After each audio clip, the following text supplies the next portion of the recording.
Welcome back to Build Break and Beyond, and we start this episode in one of my favorite places, the Junkyard. On this trip, I was looking for some replacement parts for the Volvo like a hood strut, passenger headlight, passenger fog light, and some other odds and ends. After searching a bit, I found a few XC70s and got pretty lucky on the parts that I found. I also discovered that some XC70s came with hidden nets in the back seats to create a partition between the trunk and the rear seats. And although my XC500R doesn't have the nets, they could be installed in the future if that's something that I need. When I got home, I immediately took out my makeshift hood brace and installed the hood strut. The old unit was badly worn and the new unit did the trick. One more thing I found at the Junkyard was a replacement radio, so I plugged it in and gave it a try.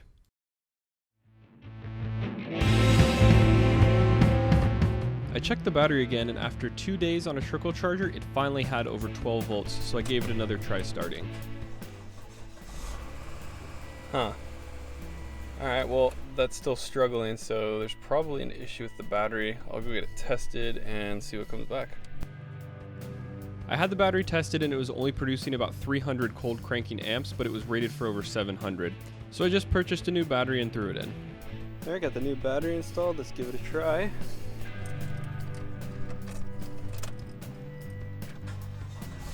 Oh yeah, much better. Alright, problem solved. I wanted to see how much clearance we would have around the wheel and tire and figure out what thickness spacer I would need to order. I'm very happy with the look so far and figured I'd need about a 2-inch spacer to get the tires to clear the McPherson struts. Because the lug pattern on the Jeep is 5x127 and the pattern on the Volvo is 5x108, the spacers would also have to act as adapters. I reached out to about a dozen companies to get the adapters made and ended up going with adaptit.com, based on their price, depth of knowledge, and work on other Gambler 500 cars in the past.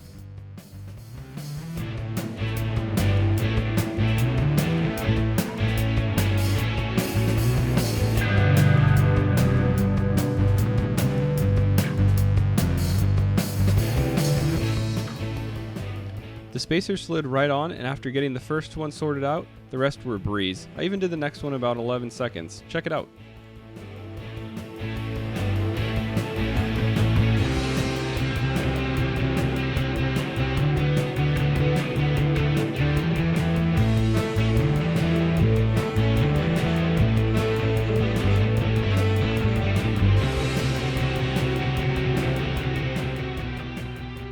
When I moved to the rear end, I realized I would need a lot more room to work on the rear end than I would on the front end, so I turned the car around and I got it back into hover mode.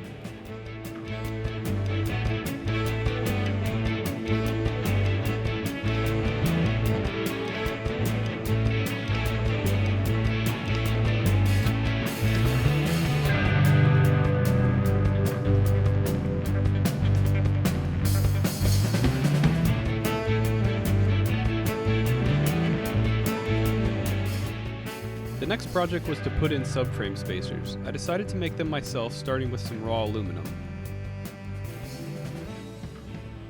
Cutting the aluminum took quite a bit of time and eventually made me break out my welding gloves because the metal would heat to over 130 degrees Fahrenheit.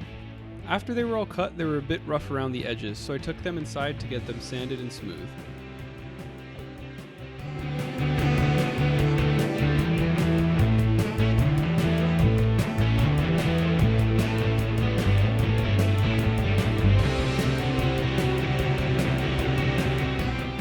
After they were all smoothed out, I needed to find the center of each puck in order to drill them. I found this nifty tool online and it gave me the exact center in just a few seconds. I bought 3 different diameter bits to make spacers for the car since some different bolts have different alignment features.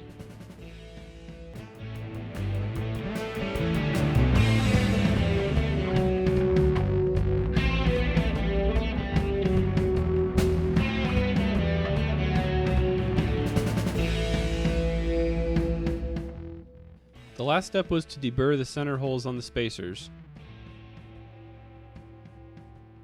Then they were ready for installation. This is how I plan to lift the car. 1-inch subframe spacers and 2-inch lift springs courtesy of XC70lift.com, also known as Bad Swede. This combination will give great ride quality and get more space to stuff the 32-inch tires in.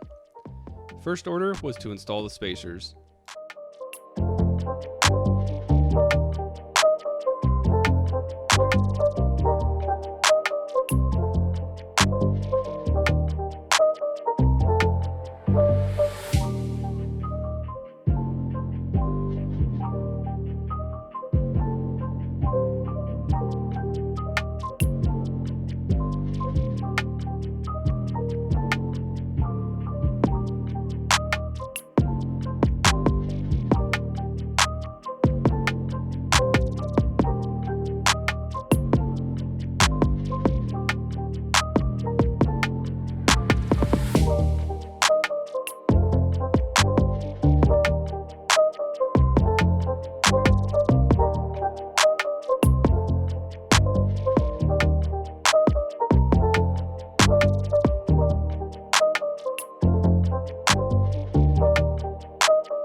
So the last day and a half hasn't been incredibly positive.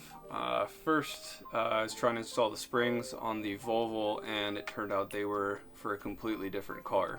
I am talking to Bad Swede right now about getting the replacement shipped out, but I'm dead in the water as far as getting that car rolling until then. Then also, the BMW had a major oil leak on the way home from work on Friday, so I had to get the car towed home, had to cut some new AN lines, repair all that. But I feel like I remedied the entire day by coming out with something positive, which is the most useful Gambler 500 accessory you could ever take on a Gambler 500 trip. So, go show it to you.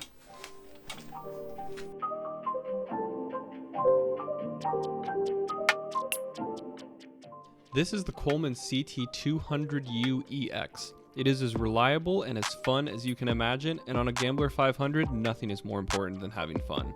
This is the upgraded model with a camo paint job, suspension fork, forward-facing headlight, and a nifty storage container, as well as a crushed air filter. It wasn't running right when I bought it, so I wanted to do a little bit of carb tuning to get it dialed in.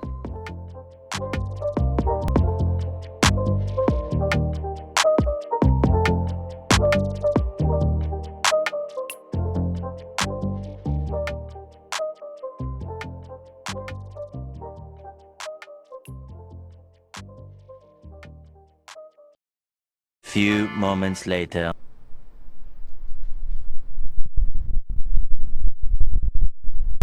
So I think what's going on with this is that this is an aftermarket carburetor. It's a Mikuni, and it flows a lot more fuel and air. So this is the issue. It is the little fuel jet that feeds the fuel into the carburetor, and it's way undersized.